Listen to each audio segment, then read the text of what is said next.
Video को like करके channel को सब्सक्राइब अवश्य कर दे और हाँ, पास वाले बेल आइकन का बटन दबाना बिल्कुल भी ना भूले।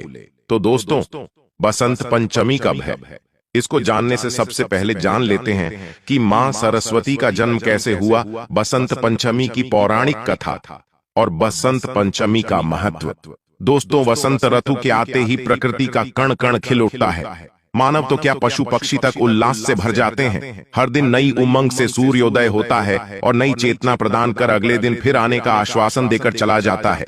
यूं तो माघ का यह पूरा महीना उत्साह देने वाला है, परंतु वसंत पंचमी का पर्व भारतीय जनजीवन को अनेक तरह से प्रभावित करता है।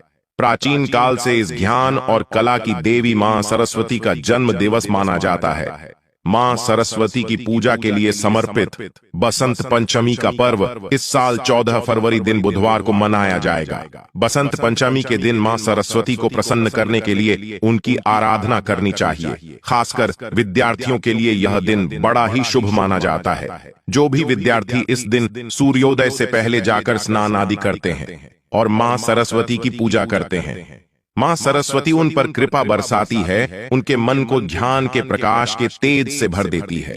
ऐसे विद्यार्थियों की स्मरण शक्ति के साथ ही उनकी ज्ञान प्राप्ति की जिज्ञासा को बढ़ाती है। आज के इस वीडियो में हम आपको वसंत पंचमी से जुड़ी पौराणिक मान्यताओं के बारे में बताएंगे। दोस्तों, उपनिषदों की कथा के अनुसार सृष्टि के प्रारंभिक काल में भगवान ब्रह्मा जी ने जीव की रचना की, खास तौर पर मनुष्य की रचना की, लेकिन अपनी रचना से वे संतुष्ट नहीं थे। उन्हें लगता था कि कुछ तो कमी रह गई है, जिसके कारण चारों ओर मौन छाया रहता है। तो ब्रह्मा जी ने इस समस्या के निवारण के लिए अपने कमंडल से जल अपनी अंजलि में लेकर संकल्प स्वरूप उस जल को छिड़ककर भगवान श्री विष्णु जी की स्तुति की। ब्रह्मा जी की स्तुति से प्रसन्न होकर भगवान विष्णु उनके समक्ष प्रकट हुए। तब ब्रह्मा जी ने भगवान विष्णु से प्रार्थना की, हे प्रभु, मैंने सृष्टि की रचना तो की है, लेकिन चारों तरफ मौन है। इसके लिए मुझे क्या करना चाहिए? ब्रह्मदेव की समस्या जानते भगवान विष्णु ने आदिशक्तिमान दुर्गा का आवाहन किया। भगवान विष्णु के द्वारा आवाहन होने के कारण भगवती मां दुर्गा वहां तुरंत प्रकट हो गई। तब ब्रह्मा जी एवं विष्णु जी ने उन्हें संकट को दूर करने का निवेदन किया। ब्रह्मा जी तथा विष्णु जी की बातों को सुनने के पश्चात आदिशक्ति माता दुर्गा के शरीर से श्वेत रंग का भारी तेज उत्पन्न हुआ, जो एक दिव्य नारी के रूप में बदल गया।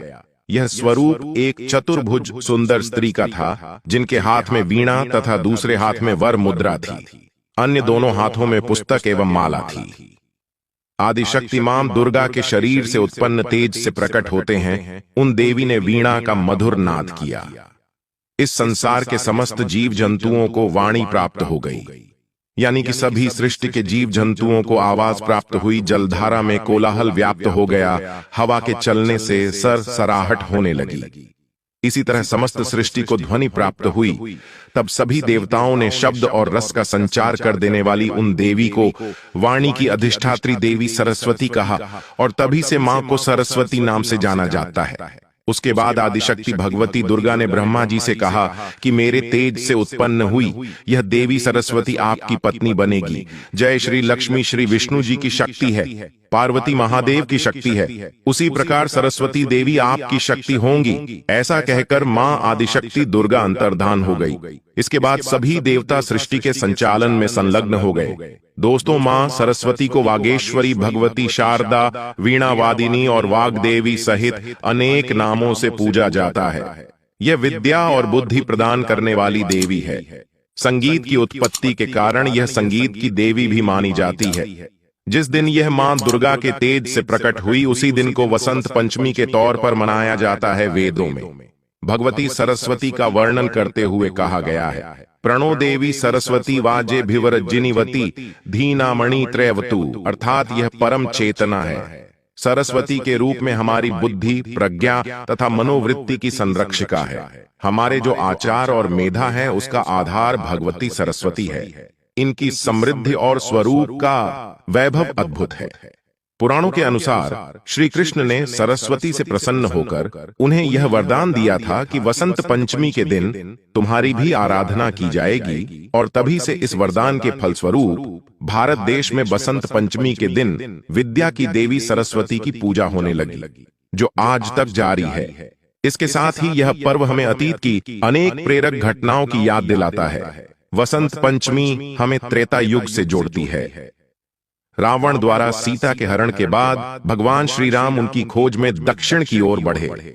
इसमें जिन स्थानों पर भी गए उनमें दंडकारण्य भी था। यहाँ पर शबरी नामक भेलनी रहती थी। प्रभु श्री राम उसकी कुटिया में पधारे तो वह अपनी सुध बुध खो बैठी और छक छक कर झूठे बेर भगवान श्री राम को खिलाने लगी। दंडकारण्य का वक क्षेत्र इन दिनों गुजरात और मध्य प्रदेश में फैला है। गुजरात के डांग जिले में वह स्थान है जहां शबरी मां का आश्रम था। वसंत पंचमी के दिन ही भगवान श्री रामचंद्र वहां पर आए थे। उस क्षेत्र के वनवासी आज भी एक शिला को पूजते हैं, जिसके बारे में उनकी श्रद्धा है कि भगवान श्री राम आकर यहीं पर बैठे थे। वहां शबरी माता का मंदिर भी स्थित है। तो दोस्तों, ये थी कुछ पौराणिक कथाएं बसंत पंचमी से जुड़ी। दोस्तों, लिए आप जानते हैं साल 2024 में बसंत पंचमी कब मनाई जाएगी? शुभ मुहूर्त, शुभ विवाह, पूजा विधि और इस दिन वर्जित माने जाने वाले कार्यों के बारे में। दोस्तों, पंचांग के अनुसार प्रत्येक वर्ष नाम महीने की शुक्ल पक्ष की पंचमी तिथि को बसंत पंचमी और सरस्वती पूजा का पर्व मनाया जाता है। मान्यता है कि इस दिन सरस्वती पूजन से ज्ञान और सफलता की प्राप्ति होती है। बसंत पंचमी को मधुमास, ज्ञान पंचमी, श्री पंचमी, सरस्वती पूजा आदि नामों से जाना जाता है। साल 2024 में बसंत पंचमी 14 फरवरी को है। इस दिन कई शुभ योग बनेंगे जो कि अत्यंत फलदायी होंगे। आइए जानते हैं साल 2024 में बसंत पंचमी शुभ मुहूर्त, शुभ योग, पूजा विधि और इस दिन कौन से कार्य वर्जित माने गए हैं। बसंत पंचमी शुभ मुहूर्त 2024 साल 2024 में बसंत पंचमी का पर्व 14 फरवरी बुधवार के दिन मनाया जाएगा। पंचमी तिथि प्रारंभ होगी 13 फरवरी दोपहर 2:40 पर। पंचमी तिथि समाप्त होगी 14 फरवरी दोपहर 12:09 पर। पूजा का शुभ मुहूर्त होगा 14 फरवरी प्रातः 7:01 से दोपहर 12:35। रवि योग होगा सुबह 10:43 से अगले दिन सुबह 7 बजे तक शुभ योग होगा। प्रातः काल से लेकर शाम 7:59। धेवती नक्षत्र प्रातः काल से 10:43 तक। आप जानते हैं बसंत पंचमी पर मां सरस्वती की पूजा कैसे करें। दोस्तों, बसंत पंचमी पूजा विधि। बसंत पंचमी के दिन प्रातः काल स्नान के बाद पूजा स्थल की सफाई करें। चौक पर पीले रंग का वस्त्र बिछाए और इस चौक पर मां सरस्वती की प्रतिमा स्थापित करें। आज के दिन पीले रंग का विशेष महत्व है, इसलिए प्रतिमा को पीले वस्त्र व फूल अर्पित करें। आप रोली, चंदन, हल्दी, पीली मिठाई, पीली बूंदी और लड्डू और पीले अक्षत प्रतिमा को अर्पित करें। पूजा के स्थान पर वाद्य यंत्रों किताबें रखकर इसकी भी पूजा करें। इसके बाद मां सरस्वती की वंदना का पाठ कर लें। बसंत पंचमी के दिन मां लक्ष्मी और भगवान विष्णु जी की पूजा करना बेहद शुभ माना जाता है। बसंत पंचमी पर क्या ना करें। बसंत पंचमी के दिन पीले रंग के वस्त्र पहनना शुभ होता है। ऐसे में कोशिश करें कि आज के दिन किसी और रंग की बजाय पीले रंग के वस्त्र धारण करें।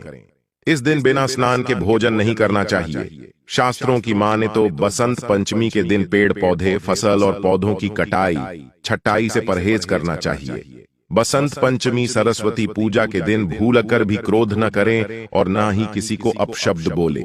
इस दिन तामसिक चीजों का सेवन ना करें, बहुत पाप पड़ता है, जैसे मांस, मदिरा, मांसाहार, प्याज, लहसुन। दोस्तों, अगर यह जानकारी आपको पसंद आई तो हमें कमेंट में जरूर बताएं। मां सरस्वती के भक्त हैं तो कमेंट में जय मां विद्यादायिनी सरस्वती अवश्य लिखें। मां सरस्वती की कृपा समस्त देशवासियों पर सदा बनी रहे। इस वीडियो को देखने के लिए आप सभी का धन्यवाद करता हूं। अपने पसंदीदा हिंदू रिलीजियस टेल्स चैनल को सब्सक्राइब करें ताकि ऐसे ही जानकारी वाले वीडियो देख सके। मिलते हैं अपने अगले वीडियो में। तब तक के लिए नमस्कार, अपना ख्याल रखना। दोस्तों, जय श्री राम, हर हर महादेव।